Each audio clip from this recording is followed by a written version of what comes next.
Hi, welcome to the third session in how to build your course, Canvas training, with my School of Nursing and Health Professions demo course. Going to start off today by reminding everybody about some resources that are available to you. So I'm sharing my screen with the UIW Canvas website. It's got answers to lots of questions, more training, and resources if you need them, information for students as well. I will say that student information is going to be sent out to the university at the end of April when registration has occurred. So your students will be finding out about the move to Canvas and getting information about that. Also like to mention that the asynchronous online resource for these sessions is available, and as usual, I will send out a follow-up email with those links. Want to briefly review that on the first session, we talked about the course build overview and sort of how we would be piecing together each step in the build process while we learn the Canvas features so that you will have a completed course at the end. Last week, we talked about organization and settings, specifically ways that you would go about copying your Blackboard content out of the Blackboard space in Canvas that was moved over for you, and being able to organize your file structures and clean up the area. This week, we're going to talk about edit and build content areas. And this particular session is really some of the backbone of what students will see when they come into your course. It's really that forward facing piece, and tells you, where am I going to put my materials? How am I going to format pages, announcements, and other areas of the course using the rich content editor. And then also, the difference between links and embedding, internal links versus external links, and how will you update your information moving forward while you're teaching your course. So last week's session covered organization and settings. And so for my homework, I went through the process and cleaned up my sandbox demo and my academic shell so that I'm going to demonstrate these two methods of editing and building content in my School of Nursing and Health Professions demo. So specifically, I want to say I went to the file section and I uploaded some materials, and I'll show you that real quick. So you can see I've got my student checklists are in a folder, my PowerPoints are in a folder. And if I click on these folders, I can kind of see what my layout is. And this is going to be a 6-module course. So I know that I'm going to have 6 PowerPoints. And what I'm going to show you here, previewing these documents, is they don't have any actual content in them. Basically, what I've done is I've created some skeleton materials, named how I will be naming my PowerPoints moving forward, so that as I get these presentations ready, I'll be able to replace them in the file structure, but my course is already built out. So I've got these skeleton documents back here. I also have in my files uploaded some other items. I've got some images, and give it just a second to load. I've also got my student checklist that I mentioned, which were part of the information that I copied out of my Blackboard course. And sometimes you'll notice, this is a great opportunity, that when you load your files, it looks empty. I'm refreshing my screen because I know those documents were there. I put them there myself. Browser behaviors can be a little finicky, and it's a common occurrence working in internet-based programs. So I will say your Canvas course, and this brings us to our first topic, the rich content editor. Your Canvas course is a WYSIWYG program. You don't have to know the HTML code that it's creating. You work in this space. It's what you see is what you get. But there's HTML code that it's generating to make it all function. Well, it's just really important to remember that everything that you're going to be working on is going to use the rich content editor. And really, it doesn't matter which feature, it's going to be the same familiar layout and options. And they basically work almost exactly like Word, right? You're going to have some options. So let's go ahead and take a look at that. So the first thing we're going to talk about today is editing our syllabus section. So you'll see in my file structure, I have my syllabus, and I have this in both of my academic shell example and in my sandbox example. So both places, I'm going to do the same thing. I'm going to go to syllabus in the left course menu.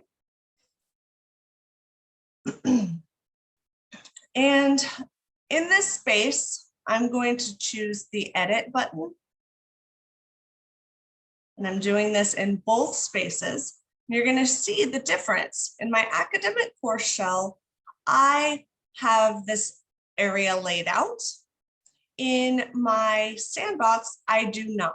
So in this space, I'm going to just come on in, put my cursor inside my rich content editor, and I'm going to come to my academic shell and do the exact same thing. Here, I'm going to get rid of, by deleting this information that I do not need in my academic shell.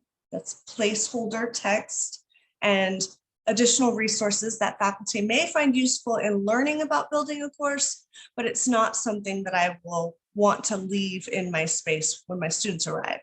So this particular link is what I had that came with my blueprint. So I'm going to delete it. And then you'll notice my cursor turned black instead of being red after I pressed back twice to fully remove the link. And now I'm going to insert a new document that I've uploaded from files. So just to show that one more time, I'm choosing the Insert tab. I'm choosing Document, and I'm choosing Course Documents because I uploaded the syllabus to the Files area, and that's what a course document is. Once I get over here, I can use my space to search, and I can select my online Pilates syllabus. And then I can close this area and come back to keep working. So when you hover over a link that you've created to a course document, and then you put your cursor in anywhere inside the link, you're going to get options. So I'm going to click link options. I'm going to come over here and I'm going to say, okay, you know what? I want to preview inline, expand the preview by default, and I'm going to click done. And then I'm going to update my syllabus, and I'm going to refresh the page. And here you'll see the settings I just chose place my syllabus right here on this page for students to have access to. So as I scroll down, the course summary, these dates are going to be automatically created. They are connected to all of the due dates that you are going to enter as you're building your course. So I'm going to be updating this information and getting it cleaned up as I move forward, especially as we go into the graded assignments topic next week. So I don't actually have to edit or do anything with this information. It is controlled in the back end of Canvas and happens automatically. So I just wanted to get my syllabus here. I may want to edit the words that are on the page if it's not exactly what I'm looking to tell my students. Maybe it's needs to be a little bit more detailed. So right here, I'm going to show you I can copy and paste this text because it's not a link, it's just text. And I can come over here to this page and I can paste it in a different course. Now I cannot copy and paste the link to this document. Theoretically, I can do it, but this actual document is now linked to a different course. And that's not going to work for any of the people that I am hoping to look at the document once I've published my course. So just want to remember, don't copy images or links to other stuff in other courses because they will not be viewable to the people who are in the course you've actually pasted that information. So I'm going to have to go through the same process to add a document, but I'm going to show you a little bit different way. So this last way we did the tab and the insert. Now we're going to use the shortcut toolbar with the icons. So I'm going to click the three dots and I'm going to choose the one that looks like a document, and there's a drop down, and here is the course documents option. Two different ways to accomplish the exact same thing. And then again, I can search for what I'm looking for, and it will add it right here on the page. And I can close this, and then I can edit my link options if I would like to make it preview, inline, and expand by default. So this may not be something you want to do for all of your documents, but for the syllabus on this page all by itself, I think it's nice. It's a nice little feature to let your students show up to the page and just see it right there. I'm going to say update. Always remember to click your red update button at the bottom of the page, or you will lose your work. And now we have my course syllabus built out in both my sandbox and in my academic shell. So the next topic I want to talk about is editing your announcements. So for all of us who are using old Blackboard content and updating it, you're probably going to have some announcements from a previous course. So in my sandbox, I have copied all of those out. And in my academic example, I've also copied all of them out. So again, same thing in two different places. I'm actually going to just stay in my sandbox right now instead of hopping back and forth. These announcements can be edited and reused. So if you routinely communicate with your students for introductions or introductory content at the beginning of a week, maybe you wrap up with a weekly summary, but you're consistently sending these types of announcements, you can pre-write them, have them set for date and time release, and then just sort of forget about it while you're focusing on teaching. So I'm going to show you how to edit. You're going to click the title of any of your announcements, and it's going to open up the full view so you can see what it says. And then you're going to click the edit button. And you're going to hear that a lot in today's video because obviously edit is what we're talking about, and it's going to be the same option throughout all of Canvas. So once I've clicked edit, I can change my title. Maybe if I've put in Welcome to Online Pilates 2020, I would need to update it and say 2021. And then of course I need to read to make sure that all of my information is still relevant. Will my roll call still be an assignment due by Wednesday at 11:59? Will all of the steps that I've asked students to take be accurate? Make sure you check. It also does spell check for you. You can use, it's not the best, but you can add to dictionary and get it a little bit better. And then just making sure there's nothing you wanted to change. I'm going to say maybe I'm going to add a sentence. I'm excited to learn with all of you.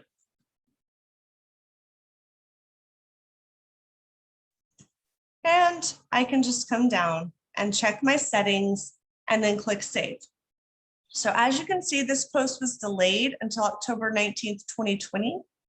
I can check the calendar, it'll pop up, and then I can go forward an entire year and change that to October of 2021, if that's the accurate dates for my course. So it's really a personal situation depending on when you're teaching and where your content is coming from.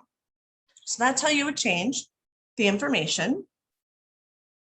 And then of course, you can delete anything that you may not want. So I'm going to click save. And I can now go back to the announcements area and go ahead and edit any of the other ones that I would like to. Now, if you put a check mark, you can use the delete. So there may be some that you don't want anymore and you just want to throw them in the trash. You can do that as well. Now, if you do this, you will get one opportunity to confirm that you're sure before it's deleted permanently. So think about that. Make sure you utilize those warning boxes before you lose your materials you may accidentally not want to be deleting. I'm going to say cancel because I don't want to delete it. So that is basically how you edit an announcement. And so we're going to do the same process. We're going to head over to discussions. And you're going to see it's all starting to become very familiar. You can click on the title of the discussion that already exists and then click edit. And you get the same title and text area that you can update your information as much as you like. And then of course, down here at the bottom, you can see how there's some settings that you get to choose how this works. So one thing I do like to make sure and point out is when we'll talk about this more also next week with graded assignments, but when you have graded and you're doing group discussions, make sure you save this step for your actual academic course shell because Canvas does not copy group sets and you're going to want to create your groups and have that set up before you finish completing this task. So the online asynchronous resource does mention this when you're, thinking about that in prepared graded assignments. I do make a note to remind everybody of what does not copy over, and you want to leave those certain components to do in the academic course shell rather than in your sandbox. Now, you can still go ahead and create the graded assignment, and it will be waiting for you to just select group and finish out the rest of the pieces in your academic space. So I'm going to come down here and I'm going to change my date. So it was the first Sunday in December. And I can go forward a year and change that to the 5th and say done and click save. Oh, and it says it cannot be after the course end date. So this will just give you an idea of how Canvas saves you from yourself. So last week we talked about settings, and course dates is something that you change and control in the settings. Well, this is a summer course that I'm doing as an example. So this fall date is giving me an error message because it's too late. So I'm actually going to come in here. I'm going to go back and choose June 6th as my summer date and then say save. And now it's happy. And what I just had happen there was in my settings for my course dates, I have May 10th through August 13th. All of my due dates will need to be set within that time frame or it will give me an error telling me no. Okay, so that is discussion editing. Now let's talk about discussions. You want to create a new one. Same concept, but instead of opening up the one that already exists, you come over and you say plus discussion. Works the same way for plus announcement, plus assignments, plus pages, reoccurring theme so that the usability is pretty friendly. Always are going to be asked to select a title and put in some text information for your instructions, which on this one, I am going to actually create a sample discussion. And in my text box, I'm going to actually do something called placeholder text. So in my training materials last week, when I gathered all my stuff together to be organized, I collected some things I plan to include. And placeholder text, you can find it all over the internet, and you can simply copy and paste some information so that you can basically get some layout going on the screen before maybe you have your content. So I'm going to choose 3 paragraphs.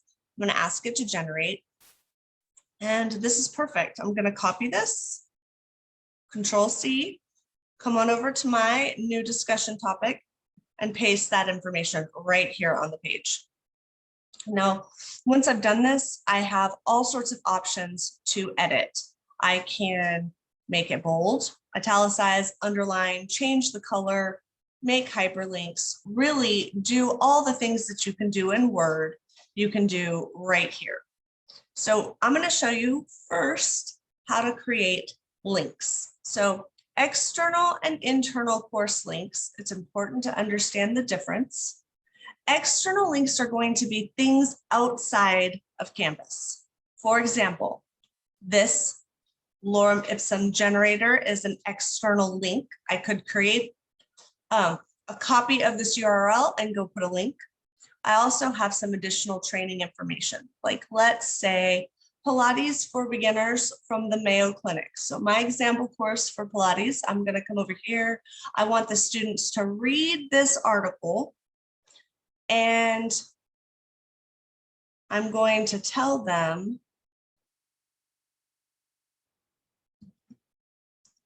read the Mayo Clinic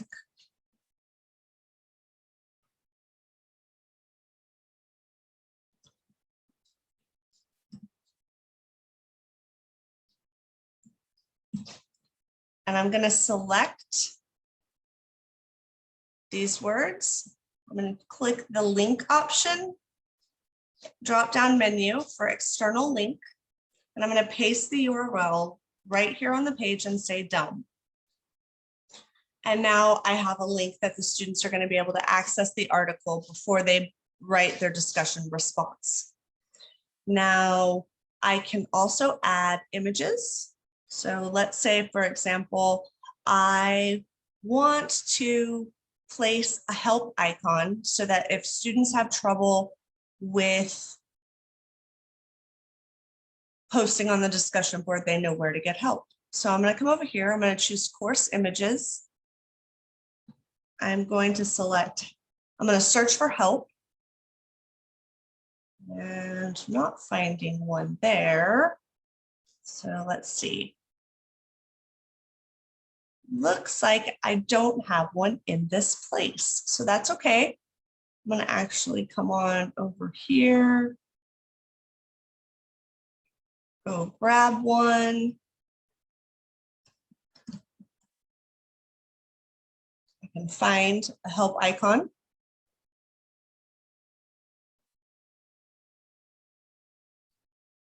I'm going to save this. I'm going to borrow it.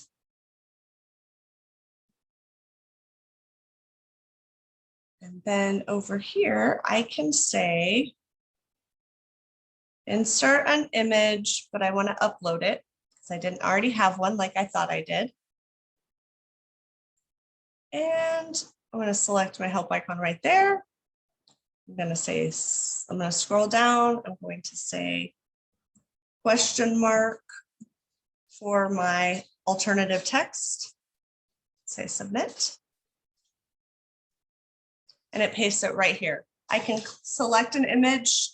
I can go and change the size. Let's say I want to make it half the size or so. And click done, and it will make it smaller.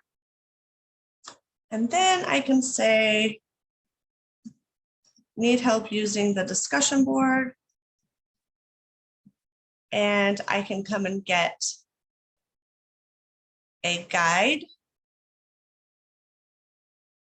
straight from the student help topics. And you find that under student guide. And it will have an alphabetical list. I say, oh, here's discussions. I'm going to copy the link location. I right-clicked, copy link location, and then coming right back over here. And I'm going to paste this help document in case my students get stuck. Now, I'm also going to say, or call 24/7 Canvas support for help. So I want to be very clear to my students how they can get a little assistance if they get stuck. So this information, I have edited some text. Let's say I also want them to watch a video. So over here, I'm going to come and find in my training folder, I had a great YouTube video that I really liked. And once it loads, you have your share button. So you can come over here and you can get the embed code or the copy the URL. I prefer embed, gives the students a nice clear view. I'm going to copy this. I'm going to close it because I don't want it to start playing right now over what we're trying to talk about. And once I've got my cursor here in the text box, I can select the snowman menu at the end to see more options. And there's a cloud with two arrows, the tag. I'm going to select that and paste my embed code here and click submit. And it's going to put that video right in my text box that students are going to be able to just push play. So it's one way you can add a video. You can also come up here to the external tool plug. If you select this app icon and scroll down and choose YouTube, you can search for and find videos without even leaving Canvas. So I'm going to say 3 reasons Pilates and see if it pulls it up. There you go. Top 3 reasons is the same video that I had found on my own. I'm going to let it embed by clicking the word embed, and it will also put it right on the page a little bit larger, but same concept. So you can either go to YouTube, save your links for what you're wanting to share, or you can search for it right here within the system and not leave. You can also do this with Studio and a variety of other applications that are integrated with Canvas. So you've got some choices here. Okay, so I'm going to actually backspace and get rid of one of those videos because I don't need to. And I'm going to scroll down. I've got some options to pick from. I would like to allow threaded replies, which just lets an unlimited number of nesting be active in this particular discussion. And I'm going to allow liking.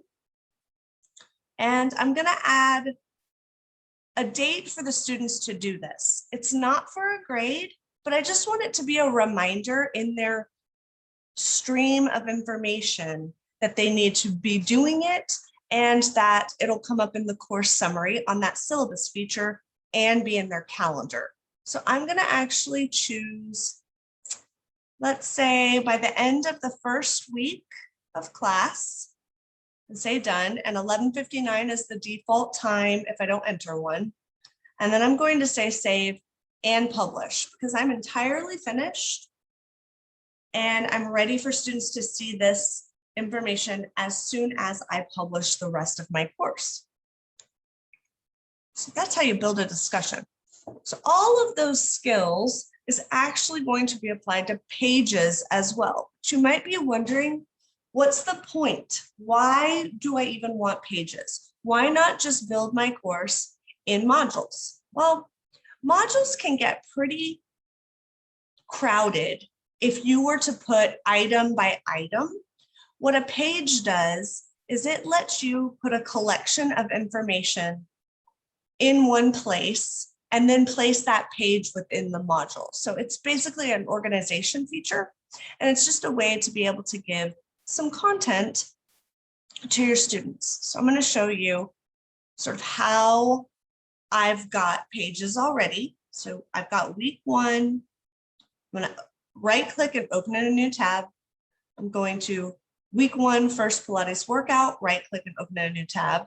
And week 1 second Pilates workout, open in a new tab. I've got 3 pages for this week 1 information. Now, if I take a look at what's on those pages, it's not much. I've got lots of space here. I can actually consolidate this information and not have to have 3 different pages. So how would I go about doing that? Well, I'm going to click Edit on each of the pages. And by clicking Edit before you copy and paste, you will avoid having some extra mess with links. So having the edit screen open and copying this information is going to work better than if you just copied it on the saved page. So first I'm going to take the title of the second Pilates workout. I'm going to come over here. I'm going to press enter a few times. Now, because my last red text, it held on to that, I can actually select this text, press my snowman, and use the erase button to clear formatting, and it will put it back to normal. So just don't forget, this erase formatting is your friend when you want your text to forget what it was deciding to look like. Okay, so I'm going to come back over here. I'm going to get the title for this one. And I'm going to put this part. Now I'm going to select and erase the formatting to make it black again. So now I've got items in this folder to do this week. Well, items in this folder is Blackboard language. Okay, so I'm going to actually change this and it's going to become modules. So items in this module to do this week. Read about Pilates on Wikipedia, complete week 1, complete the first workout, the second workout, and then submit your journaling assignment by Sunday. So I'm going to take this information, copy, I'm going to paste it here. I'm going to take the second information, copy, paste it bottom. And now I actually want to have a little bit of information that I want to format. Okay, so I'm going to select this and I'm going to change the paragraph to actually be heading 3. And that's going to make this stand out. And it's also going to help screen readers identify what format I've got on the page for assistive technology. Heading 3 here. And maybe I want this to also be my heading. Okay, and that gave me a way to really just define the information. So also I can put my cursor in between and I can say insert a horizontal line. That's another way you can separate information. And you're also able to indent and just do other things to be able to control bullet points and numbers and the sort of formatting options. Okay, so now that I've got this information here, I've decided I want a little bit of white space. So I'm going to go ahead and put, I'm going to press enter here at the end. Press enter here at the end, and I'm going to say save. And here is my week 1 information.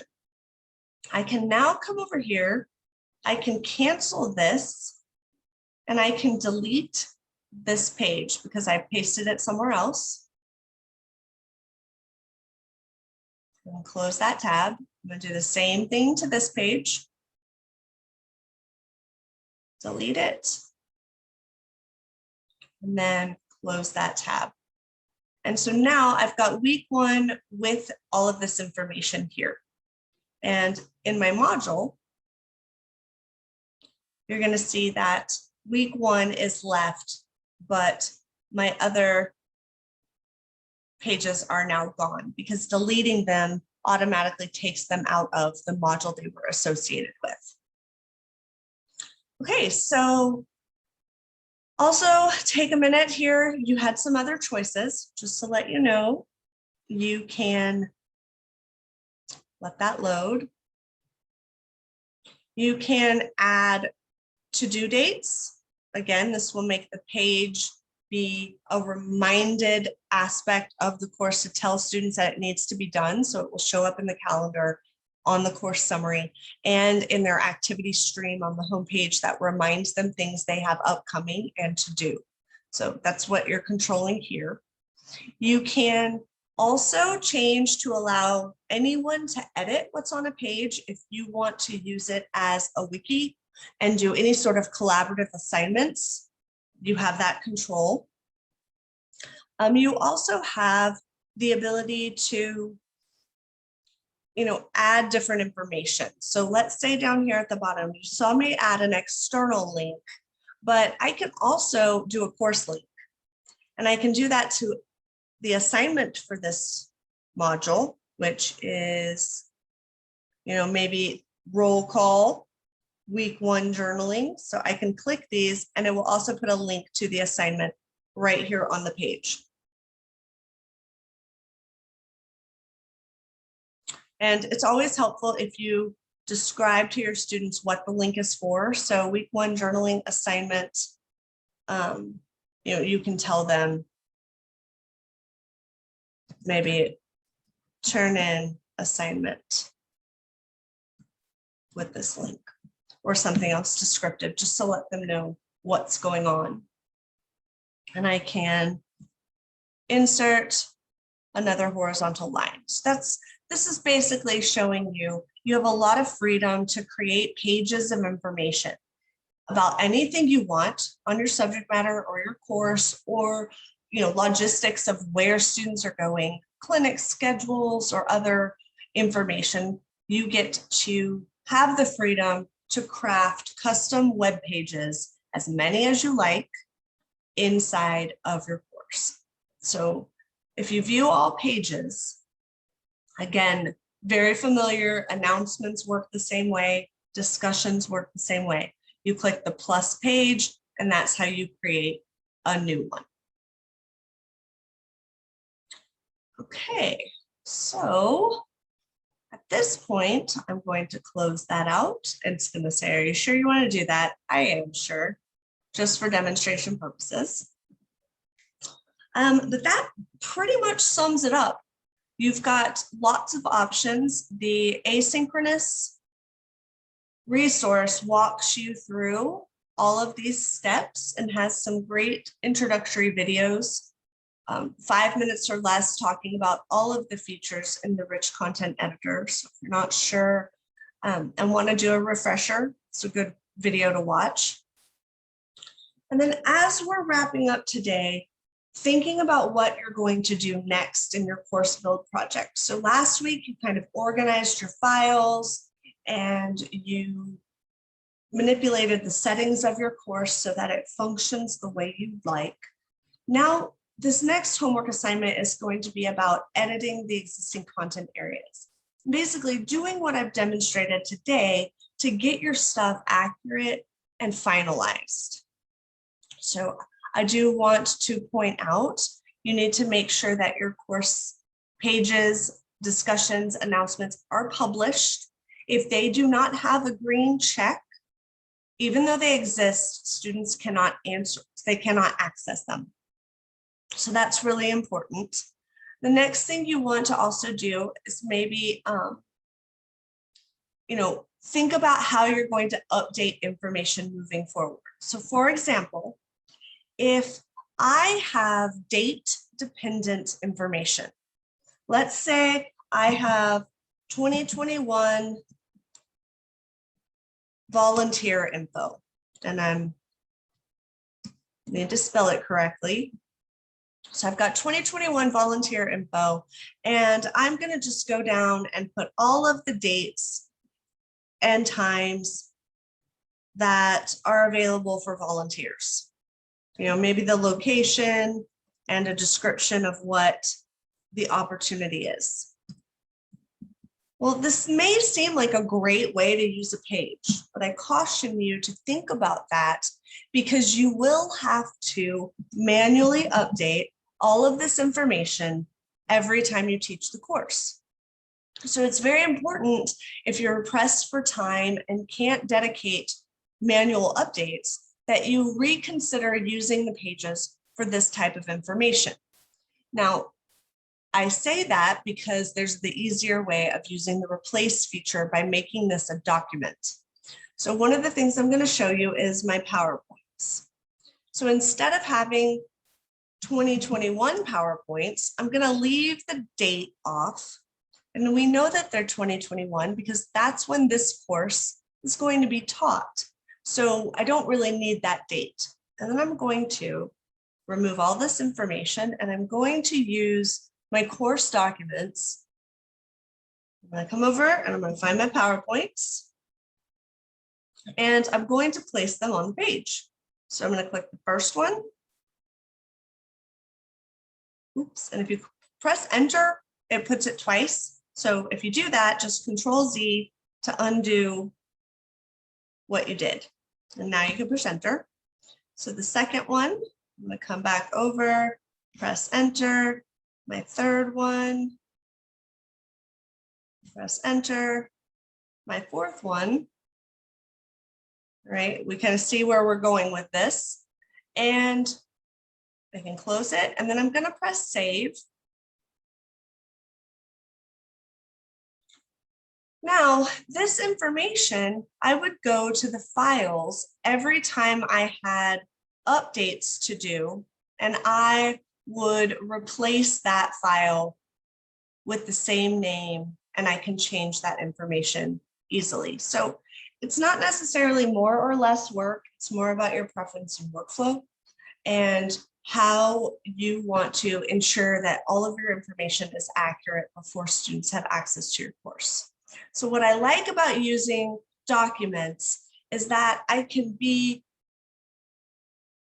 careful about what I finish first to manage my time wisely, but I can still have the course built out so that it's coming soon, and then I have a way to update that information easily in the file structure. So that is going to basically cover how you edit and build content. Now, there may still be questions. Please don't hesitate to reach out and schedule time with me, and I will talk to all of you next week.